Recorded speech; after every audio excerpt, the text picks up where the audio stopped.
Oke, Wak, jadi kisah yang akan aku ceritakan malam ini dikirim sama Wak kita yang bernama Dwi dari Lampung. Halo Mbak Dwi. Jadi Wak, pengalaman horor ini terjadi di kampung halamannya Dwi. Dan sebelum aku masuk ke ceritanya, aku mau memperkenalkan dulu ya keluarganya Dwi ini ya. Nah, jadi Dwi ini adalah anak kedua dari dua bersaudara. Ayahnya bernama Pak Harun dan ibunya bernama Bu Cici.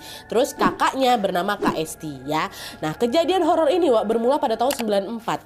Ceritanya pada saat itu Pak Harun dan Bu Cici ini baru saja membangun rumah di sebuah lahan kosong yang ada di kawasan pemukiman.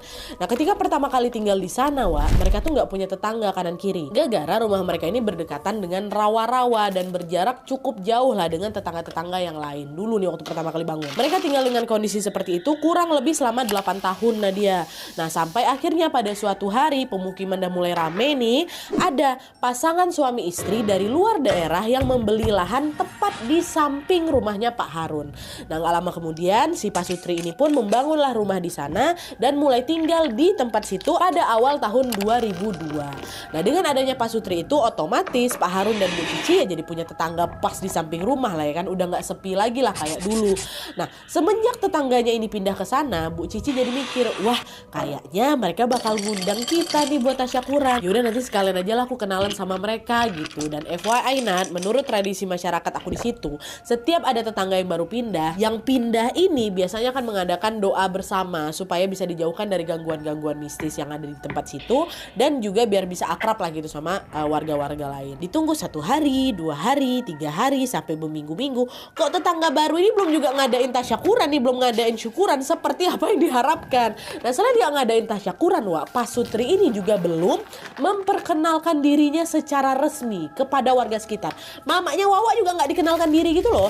Nah, akhirnya Bu Cici, mamanya Wawa yang tinggal bersebelahan sama si Pak Sutri ini pun berinisiatif Wawa untuk mengajak mereka berkenalan lebih dulu. Nah, pergilah Bu Cici ke sana kan, kenalin diri, halo saya yang tinggal di rumah sebelah kayak gitu. Nah, dari perkenalan itulah Bu Cici ini akhirnya tahu kalau Pak Sutri ini bernama Mas Dawam dan juga Mbak Ayu.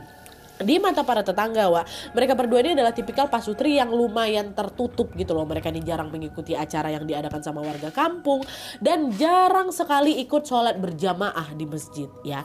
Nah, meskipun terkesan menutup diri, Bu Cici, mamanya Wawa ini tetap berhubungan baik, Wak, dengan mereka sebagaimana tetangga pada umumnya. Secara mereka juga sebelah-sebelahan ya kan. Nah, setelah 1 tahun tinggal di sana, pada awal tahun 2003, Mbak Ayu ini hamil anak pertama, Wak. Semenjak hamil ini, Mbak Ayu yang tadinya tertutup jadi sering berinteraksi, Wak, sama Bu Cici dan juga tetangga-tetangga yang lain, khususnya Bu Cici ya, untuk bisa menanyakan hal-hal seputar kehamilan. Mendengar pertanyaan itu, Bu Cici